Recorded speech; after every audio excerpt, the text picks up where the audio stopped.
আল্লাহ রাব্বুল আলামিন কুরআনুল কারীমের 2 নম্বর সূরা সূরাতুল বাকারার 276 নম্বর আয়াতের ভিতরে আল্লাহ রাব্বুল আলামিন জানিয়ে দিলেন, আল্লাহু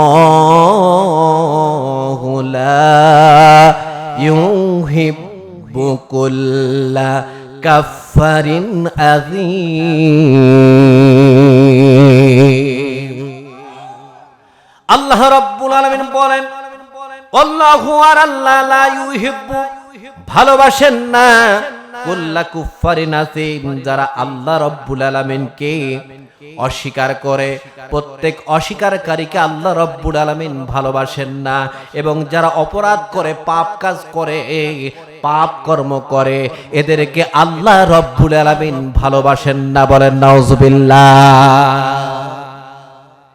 যারা আল্লাহ রাব্বুল আলামিনের আইনকে যারা অস্বীকার করবে, আল্লাহর বিধানকে যারা অস্বীকার করবে, আল্লাহ রাব্বুল আলামিন কত সুন্দর করে জানিয়ে দিয়েছেন, আল্লাহ রাব্বুল আলামিন তাদের ভালোবাসেন না।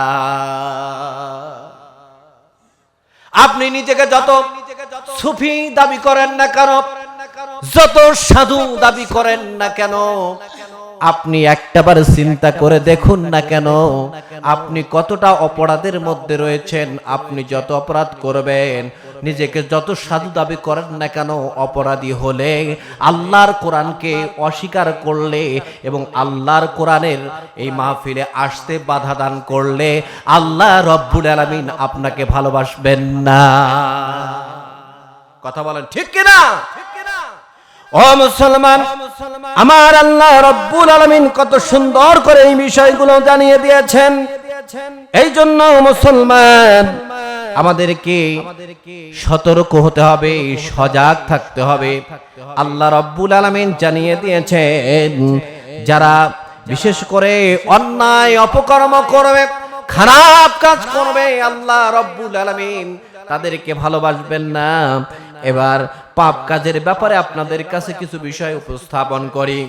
ও মুসলমান, পাপ কাজের মধ্যে 1 নম্বরের পাপ কাজ হলো যারা আল্লাহ রাব্বুল আলামিনের প্রতি ঈমান আনবে না, আল্লাহ রাব্বুল আলামিনকে যারা স্বীকার করবে না, আল্লাহর কোরআনকে যারা স্বীকার করবে না, আল্লাহর রাসূলকে যারা স্বীকার করবে না, তারা সবচাইতে বড় পাপী হয়ে যাবে। বলেন নাউজুবিল্লাহ।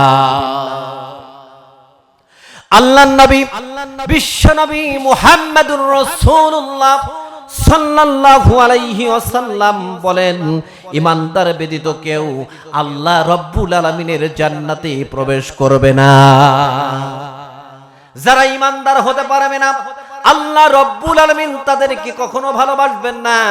ঈমান না আনলে আপনি পাপী ব্যক্তি, আর পাপী ব্যক্তির স্থান হলো জাহান্নাম।